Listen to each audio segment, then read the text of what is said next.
नमस्कार, मैं मोनिका स्वागत करती हूँ आपका अपने YouTube channel study with Monika में। आज की वीडियो में हम बात करने वाले हैं क्लास 12th हिस्ट्री के हमारे 6th चैप्टर के बारे में, भक्ति सूफी परंपरा जिसका टाइटल है। इसके 2 पार्ट हम पहले कर चुके हैं। सेकंड पार्ट में हम बात कर रहे थे कि उत्तर भारत में किस तरह से जो धर्म आया, उसमें जो है विष्णु शिव की पूजा की जाती थी। उसके बाद जो राजपूत राज्य थे तो हमें जो है उनके बारे में, धार्मिक ग्रंथों के बारे में उस समय में ज़्यादा जानकारी नहीं मिली है। फिर जो काल आया वो दिल्ली सल्तनत का काल था। दिल्ली सल्तनत के काल में जो है हमें जिस धर्म के बारे में जानकारी मिलेगी वो है इस्लाम धर्म। उसके बारे में हम देखेंगे। तो कंटिन्यू करते हैं अपनी ये वीडियो। दुसाले के नए ताने बाने इस्लामी परंपराएं। जिस तरह उपमहाद्वीप के विभिन्न क्षेत्र एक दूसरे से पृथक नहीं थे, उसी तरह समुद्री तटों के क्षेत्रों से भी संपर्क जो है सीधा बना रहा। देखिए, जो भारतीय उपमहाद्वीप के हम बात कर रहे हैं वो जो है एक बड़े जो है क्षेत्र में फैला हुआ था। समुद्री मार्ग ना सिर्फ जो है ज़मीन के रास्ते बल्कि समुद्री रास्तों से भी जो है उसका संपर्क जो है अन्य देशों के साथ, अन्य जो हमारे महाद्वीप हैं उनके साथ बना रहा। प्रथम शताब्दी ईस्वी में अरब व्यापारी समुद्र के रास्ते पश्चिम भारत के बंदरगाह पर आए। अगर हम बात करें अरब व्यापारियों की, जो अरब प्रदेश से जब भारत में आए तो वो समुद्र के रास्ते पश्चिमी भारत यानी गुजरात के बंदरगाह के तट पर, वहाँ सूरत बंदरगाह की अगर हम बात करें तो वहाँ पर ये व्यापारी वहाँ पर आए थे। व्यापार के को लेके भाई हम यहाँ पर व्यापार करने के लिए आए हैं। इसी समय मध्य एशिया के लोग जो है देश के उत्तर पश्चिमी प्रांत में आए। अब मध्य एशिया से भी लोग आए। जब अलग अलग जगह से जब व्यापारी जब बाहर से व्यापार करने के लिए आते हैं तो हम देखते हैं कि वह अपने साथ कुछ परंपराएं लेके आते हैं, अपना कुछ धर्म लेके आते हैं। अब ये तो है नहीं वो यहाँ आए हैं तो सिर्फ व्यापार करेंगे और चले जाएंगे। बहुत सारी जो बातें हैं वो जो है किसी भी जगह को प्रभावित करती हैं। जब बाहर के लोग आते हैं, लोग उनकी बातों को, उनके आचार विचारों का आदान प्रदान होता है। एक दूसरे के धर्म को वो लोग अपनाते हैं, एक दूसरे की संस्कृति को प्रभावित करते हैं। तो हम देखते हैं कि शासक और शासितों के धार्मिक विश्वास के जो राजा थे और राज्य में रहने वाली जो उसकी प्रजा थी, उन लोगों में उस समय किस तरह से धार्मिक विश्वास आया, किस धर्म को जो है वो मानते थे। 711 ईस्वी में मोहम्मद बिन कासिम नाम के एक अरब सेनापति ने सिंध को विजित कर लिया और उसे खलीफा क्षेत्र में शामिल कर लिया। देखिए, 711 ईस्वी की बात हो रही है तो इसका मतलब हम बात कर रहे हैं 8वीं शताब्दी की। जो मोहम्मद बिन कासिम था ना, एक अरब सेनापति, उसने सिंध को विजित कर लिया था। सिंध कहाँ है? सिंध जो है अब पाकिस्तान में है। जो है वो उत्तर पश्चिमी जो उपमहाद्वीप का हिस्सा था, उधर से वो आया और उसने जो वहाँ पर आक्रमण किया और सिंध को जो है विजय उसने प्राप्त कर ली। तो उस क्षेत्र को उसने खलीफा के क्षेत्र में, देखिए खलीफा किसे कहते हैं? खलीफा का क्षेत्र क्या है? जो मुस्लिम धर्म को मानने वाले हैं, इस्लाम धर्म को मानने वाले हैं, जो पैगंबर मोहम्मद के उत्तराधिकारी हैं, जो उनको वो क्या कहते हैं? खलीफा। मतलब वो उनको अपने भगवान के रूप में ही देखते हैं। तो उसका जो क्षेत्र था उसमें उसने जो है सिंध को शामिल कर लिया था। बाद में लगभग 13वीं शताब्दी तुर्क और अफगानों ने दिल्ली सल्तनत की नींव रखी। अब 8वीं शताब्दी की ये बात है। अब 13वीं शताब्दी में यहाँ कौन आए? तुर्क आए। मतलब जो तुर्की से जो लोग आए उनको तुर्क कहा गया, और जो अफगान से आए अब उन्हें कहा गया अफगानी। तो उन अफगानों ने जो है दिल्ली सल्तनत की नींव रखी यहाँ पर। समय के साथ साथ दक्कन और अन्य भागों में भी दिल्ली सल्तनत की सीमाओं का प्रसार हुआ। अब केवल उत्तरी भारत में नहीं बल्कि दक्कन मतलब दक्षिणी, तो ये कह लो कि भाई धीरे धीरे जो है पूरे भारत में ही जो है जो सल्तनत है, दिल्ली सल्तनत जिसे हम कह रहे हैं, तो वो जो ईसाई जो इस्लाम धर्म है उसके जो लोग हैं, वे राजा हैं, शासक हैं, लगभग पूरे भारत पे ही उनका अधिकार हो गया था। उनकी सीमाएं जो है पूरे भारत में फैल गई थी। बहुत से क्षेत्रों में इस्लाम शासकों का स्वीकृत धर्म था। अब जो काफ़ी सारे जो एरिया थे जिनको पर उन्होंने आक्रमण करके जो है विजय प्राप्त कर ली थी, वहाँ उन्होंने किस धर्म का जो है पालन करवाया लोगों से? इस्लाम धर्म का। तो काफ़ी सारे लोग जो है इस्लाम को मानने लग गए थे। 18वीं शताब्दी में जो क्षेत्रीय राज्य उभर कर आए उनमें से कई राज्यों के शासक धर्म इस्लाम धर्म को मानने वाले थे। तो 18वीं सदी में भी जो क्षेत्रीय राज्य अलग अलग जो है राज्य बन गए थे, छोटे छोटे जो है वहाँ पर शासक जो है शासन करते थे। तो वहाँ उन सारे राज्यों में जो है इस्लाम धर्म को जो है लोगों ने मानना शुरू कर दिया था। मुसलमान शासकों को उलमा के मार्गदर्शन पर चलना होता था। जो मुस्लिम शासक थे उनको उलमा का मतलब क्या है? देखिए, उलमा जो मौलवी जो कि ज्ञाता होता है, धर्म का ज्ञाता, जिन्हें जो है मुसलमान मानते हैं, जो लोगों को मार्गदर्शन देता है कि किस तरह से जो हमारा धर्म है उसके नियम क्या है, हमें किस तरह से उनका पालन करना है। तो जो मुसलमान शासक थे वो जो उलमा था, मौलवी था, उसकी बातों को वो मानते थे, उसके मार्गदर्शन पर वो चलते थे। और जो उलमा था उससे क्या अपेक्षा की जाती थी कि वे शासन में शरिया का अमल सुनिश्चित करवाएंगे। इसका मतलब क्या है? देखिए, शरिया का मतलब क्या है? शरिया होता है मुस्लिम कानून। तो जो मुसलमानों ने अपने धर्म के लिए जो नियम और कानून बना रखे उनको कहते हैं शरिया। तो जो उलमा था, जो मौलवी था, वो उससे ये उपेक्षा की जाती थी, ये माना जाता था कि भाई ये मौलवी क्या करेगा, जो किसी भी राज्य में जो कोई शासक है तो उससे वो इन नियमों का पालन करवाएगा कि भाई उस राजा को जो है अपने राज्य में इन शरिया के नियमों का, कानूनों का पालन करवाना पड़ेगा। क्योंकि उपमहाद्वीप में बड़ी जनसंख्या इस्लाम धर्म को मानने वाली नहीं थी, तो ये उल्मा को ये जिम्मेवारी क्यों दी गई थी कि भाई आपको शरिया के कानून का पालन करवाना है? क्योंकि पूरे उपमहाद्वीप में सिर्फ इस्लाम धर्म ही नहीं था, और भी बहुत सारे धर्मों को, हिंदू हों या बौद्ध हों, और भी बहुत सारे धर्म हैं, ईसाई हैं, उनको मानने वाले लोग थे। तो एक राजा को ये मानता है, जो एक मौलवी था, वो उसका ये कर्तव्य था कि वो अपने राज्य में जो उसकी प्रजा है उससे जो है ये शरिया का अमल करवाएगी, मुस्लिम जो है कानून नियम है इनका पालन करवाएगी। इस संदर्भ में जिम्मी अर्थात संरक्षित श्रेणी का प्रभाव हुआ। अब अलग अलग धर्म के लोग एक राज्य में रहते हैं। अब वो सारे मुस्लिम तो नहीं है, लेकिन जो उल्मा है उसको तो ये ड्यूटी मिल गई कि भाई आप जो है नियमों का पालन करवाएंगे ताकि राज व्यवस्था जो है किसी भी राज्य की सही तरीके से चल जाए। तो धीरे धीरे हमारे सामने एक नई जो बात हमें देखने को मिली वो थी जिम्मी। जिम्मी का मतलब क्या होता है? संरक्षित श्रेणी। संरक्षित श्रेणी का मतलब क्या है कि जब कोई व्यक्ति किसी राज्य या किसी राजा के अंतर्गत अपना संरक्षण जो है स्वीकार करवाता है कि भाई मैं आपकी शरण में आया हूँ, आपको जो है मेरे अधिकारों के, कर्तव्यों की जो है रक्षा करनी है, तो इस तरह से वो किसी का संरक्षण प्रदान कर लेता है। अब ये वो लोग कौन थे? जो उद्गठित धर्म को मानते थे। मतलब ये ईसाई धर्म को मानने वाले, सॉरी, इस्लाम को मानने वाले नहीं थे। ये थे जैसे यहूदी, ईसाई। लेकिन ये रहते कहाँ थे? ये रहते थे मुस्लिम जो शासक थे उनके दरबार में, सॉरी उनके राज्य में। और चाहते थे कि भाई यहूदी हैं वो अपने धर्म का पालन करे, ईसाई हैं वो अपने धर्म का पालन करें। तो उन्होंने जो है मुस्लिम शासकों का जो है संरक्षण चाहिए। अब वो कैसे? अब ये कोई अगर मुस्लिम शासक है तो वो तो ये कहेगा ना कि भाई आप इस्लाम धर्म का पालन करो। तो वो क्या करते थे? वो अपना एक जजिया नामक कर होता था उसको चुकाते थे मुसलमान शासक को। अब ये जजिया नामक कर क्या है ये मैं आपको बताती हूँ।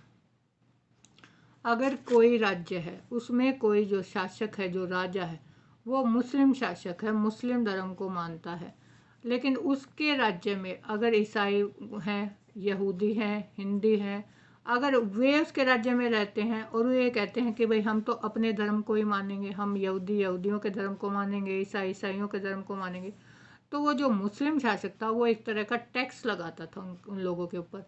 उस टैक्स को ये लोग बोलते थे जजिया कर। अब अगर ये लोग जजिया कर दे रहे हैं उस राज्य में तो इनको जो है परमिशन मिल जाती थी, छूट मिल जाती थी कि भाई आप जो है अपने अपने धर्म को जो है मान सकते हो। तो जजिया नामक कर, वो ये कर का मतलब यही है कि मुस्लिम राज्य में जो गैर मुस्लिम जो जनता है वो अपने धर्म का जो है पालन करने के लिए उस मुस्लिम शासक को जो टैक्स देती है, जो कर देती है, उसको बोला जाता है जजिया कर। अब शासक जो थे वो शासकों की तरफ काफ़ी लचीली नीति अपनाते थे। लचीली का मतलब यही है, देखिए अगर कठोर नीति अपनाते तो वो क्या करते? अगर मुसलमान शासक है तो वो क्या कहता कि भाई अगर आप मेरे राज्य में हो तो आपको इस्लाम का ही पालन करना पड़ेगा और किसी धर्म को जो है यह मान्यता नहीं दी जाएगी।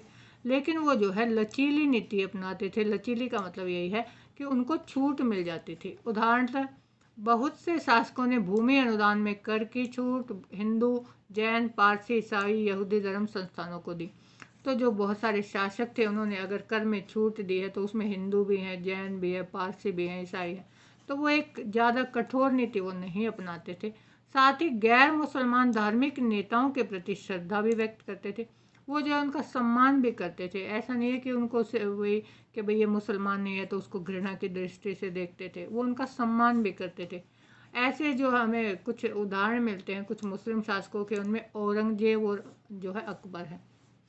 उन्होंने क्या किया था, जो गैर मुस्लिम जो धार्मिक नेता थे उनको जो है दान दिया था, भूमि दान दी हो, चाहे जो है पैसा दिया हो, अपने धर्म उनके अपने धर्म के लिए। ये नहीं है कि इस्लाम धर्म के उन्होंने प्रचार प्रसार के लिए अनुदान दिया। तो इस तरह से हमने देखा कि वो काफ़ी लचीली नीति अपनाते थे, ज़्यादा कठोर जो है वो अपनी जनता के साथ नहीं होते थे। अब लोक प्रचलन में इस्लाम कैसा आया कि भाई जो आम जनता है ना हमारे, उसमें जो है इस्लाम का पालन किस तरीके से होता था।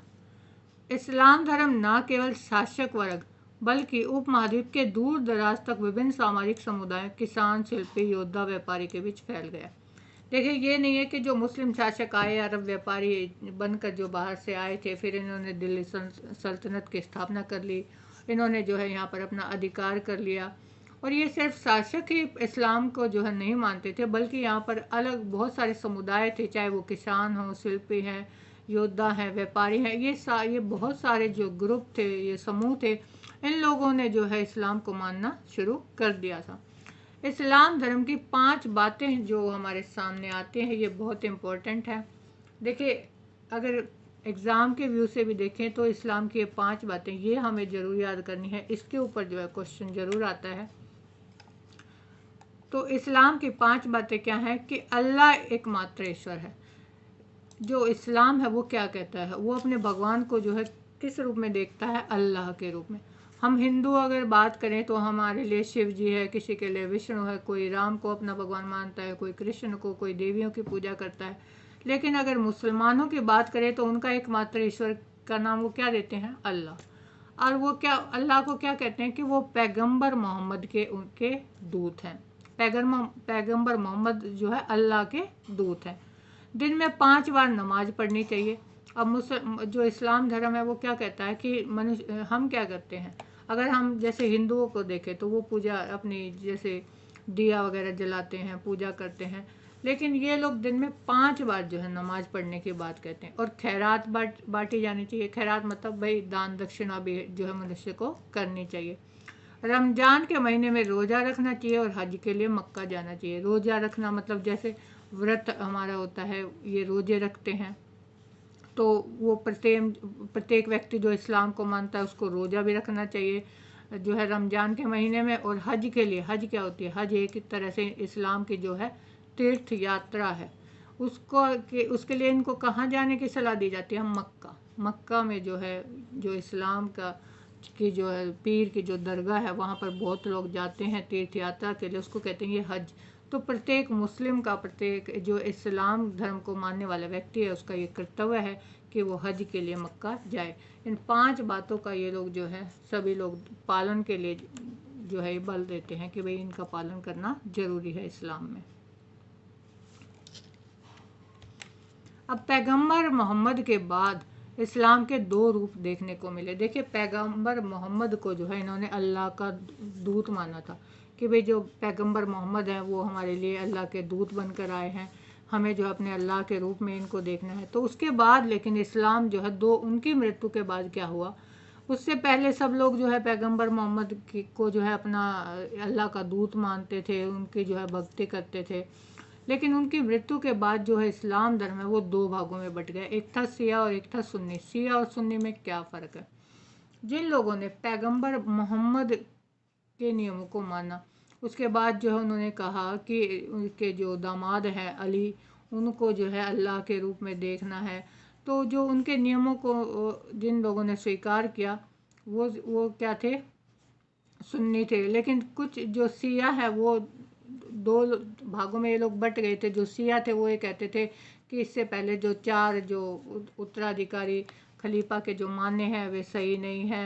मतलब इन लोगों में आपस में ही जो है मतभेद हुआ और जो इस्लाम था वो 2 भागों में बट गया था।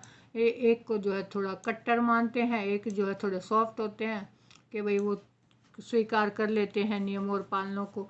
तो इस तरह से दोनों मानते अल्लाह को ही हैं। सारे जो है इनका जो है जो धार्मिक जो पद्धतियां हैं, जो कार्य करने का तरीका है, सब कुछ सेम है। लेकिन जो उनके उत्तराधिकारी है ना, उनको लेकर आपस में इनमें मतभेद हुआ।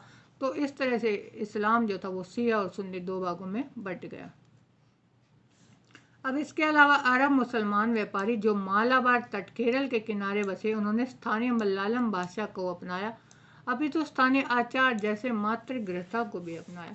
अब क्या हुआ कि जरूरी नहीं है कि भाई इस्लाम को मानने वाले हैं तो ये बिल्कुल कट्टर हैं और इस्लाम क्या है वो जो है ये पालन करेंगे।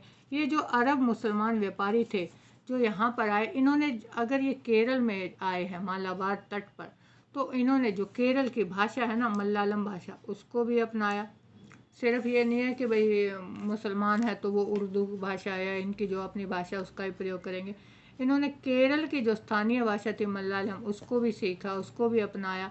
और वहाँ के जो स्थानीय आचार थे, स्थानीय आचार का मतलब क्या है कि वहाँ केरल में केरल के जो अपने जो लोकल लेवल पर जिन मान्यताओं का पालन किया जाता है उनमें क्या है, मातृगृहता। अब मातृगृहता का मतलब क्या है? मातृगृहता जो केरल में एक प्रथा है, उसमें ये माना जाता है कि जो स्त्री है वो विवाह के बाद, हम जो है मेनली क्या देखते हैं कि वही लड़के की शादी होती है, शादी होने के बाद वो जो है अपने पति के घर रहने के लिए चली जाती है, अपने मायके को वो छोड़ देती है, कभी कभी वहाँ आती है। लेकिन जो केरल में जो मातृगृहता की प्रथा है, उसमें जो स्त्री है उसको विवाह के बाद जो है पति के घर पर जाने के लिए बाध्य नहीं किया जाता।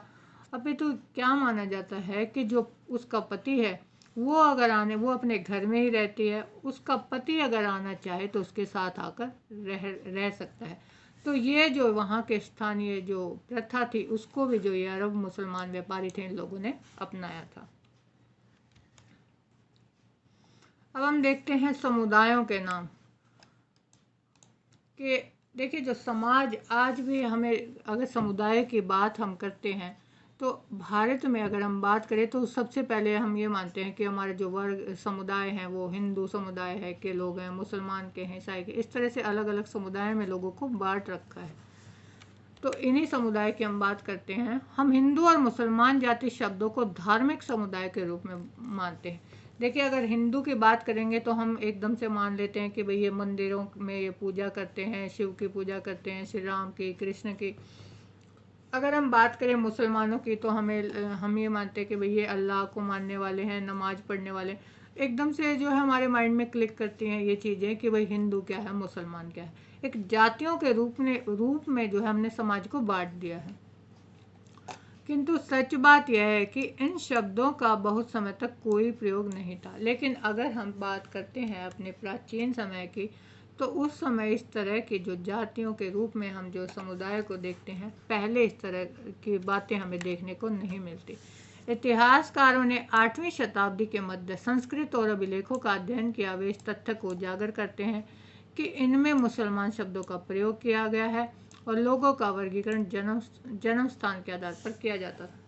वर्गीकरण नहीं वर्ड यहाँ पर छूट गया है। अगर हम बात करते हैं 8वीं शताब्दी में, उस समय में जो संस्कृत में लिखे गए अभिलेख हैं, जब इतिहासकारों ने उनको पढ़ा तो उन्होंने पाया कि उस समय जो है जो साहित्य है वहाँ पर हमें इस तरह के शब्दों का कि भाई हिंदू है, मुसलमान है, इस तरह के शब्दों का प्रयोग हमें देखने को नहीं मिलता।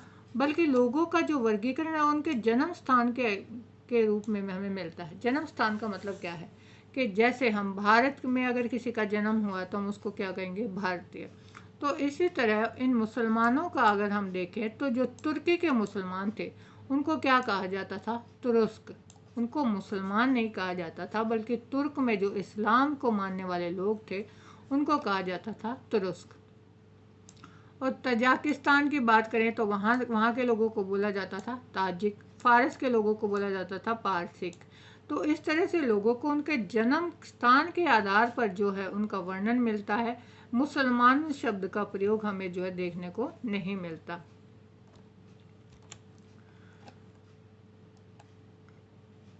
अब हम बात करते हैं सूफी मत का विकास। देखिए सूफी क्या है। सूफी जो है इस्लाम का ही एक रूप है। इस्लाम की आरंभिक शताब्दियों में धार्मिक और राजनीतिक संस्था के रूप में खिलाफत की बढ़ती विषय शक्ति के विरुद्ध कुछ आध्यात्मिक लोगों का रहस्यवाद और वैराग्य की ओर झुकाव बढ़ा। अब हम बात कर रहे हैं इस्लाम धर्म की। तो उस समय पर जब शुरुआत इसकी हुई तो धार्मिक और राजनीतिक संस्था के रूप में, मतलब जो लोगों के धार्मिक विचार थे, राजनीति ने जिस तरह से लोगों को प्रभावित किया, विषय शक्ति का मतलब होता है कि जो सांसारिक जो सुख सुविधाएं हैं उनके अंदर जब कोई व्यक्ति बहुत ज़्यादा लीन हो जाता है, तो इन सब चीज़ों के जो है वही धार्मिक जो राजनीतिक और विषय शक्ति है, इनके खिलाफ जो है लोगों के मन में विचार आए। इन्होंने इन चीज़ों को सही नहीं माना। तो जो आध्यात्मिक लोग आए, जो आध्यात्मिक जिन्हें हम गुरु के रूप में मानते हैं कुछ व्यक्तियों को, उनका जो झुकाव था वो किस तरह था, रहस्यवाद और वैराग्य। रहस्यवाद और वैराग्य का मतलब क्या है कि वो जीवन के रहस्य को समझना चाह रहे थे कि भैया जीवन क्या है, क्या हम जो धर्म का पालन करते हैं या फिर जो राजनीतिक सत्ता जिसके पीछे हम जो राजा हैं आक्रमण करते हैं, दूसरे राज्यों को लूटते हैं, मतलब राजनीतिक संस्था का जिसके पीछे हम इतना भाग रहे हैं, या विषय शक्ति मतलब जो ये संसार है इसकी सुख सुविधाओं के पीछे हम हमेशा भागते रहते हैं, ये इसके अलावा भी संसार क्या है, इस रहस्य को वे लोग जानना चाहते थे। और वैराग्य का मतलब क्या है, इन सारी सुख सुविधाओं का त्याग करना। इन तो इस तरह की भावना जिन लोगों के बीच में आई, लोगों के मन में आई, उन्हें क्या कहा जाने लगा, सूफी। इन लोगों ने रूढ़िवादी परंपरा और धर्म आचार्य द्वारा दी गई कुरान और सुन्ना के बौद्धिक व्याख्या की आलोचना की। अब जो रूढ़िवादी परंपराएं जो इस्लाम में अगर हम देखें, जो कुरान है वो इस्लाम की एक पवित्र पाक जो है वह पुस्तक मानी जाती है। तो ये जो सूफी थे इन्होंने कहा कि भाई ये जो कुरान और सुन्ना में जो बौद्धिक व्याख्या है, जो ये नियम बनाए गए हैं, इनको हम नहीं मानते।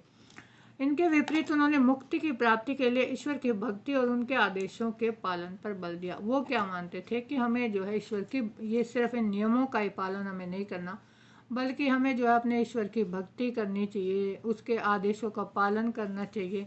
पैगंबर मोहम्मद को इंसान कामिल बताते हुए उनका अनुसरण करने की सीख थी। जो सूफी हैं उन्होंने जो है पैगंबर मोहम्मद को क्या माना, इंसान कामिल। इंसान कामिल का मतलब आप बोल सकते हैं कि एक परफेक्ट एक आदमी जिसमें जो है किसी भी तरह की कोई कमी नहीं है। उन्होंने कहा सूफियों ने कि हमें जो पैगंबर मोहम्मद हैं उनके जो है नियम हैं उनका अनुसरण करना चाहिए। तो इसके आगे का चैप्टर हम देखेंगे अपनी नेक्स्ट वीडियो में। चैनल सब्सक्राइब आपने नहीं किया है तो कर लीजिए और बेल आइकन को दबा दीजिए।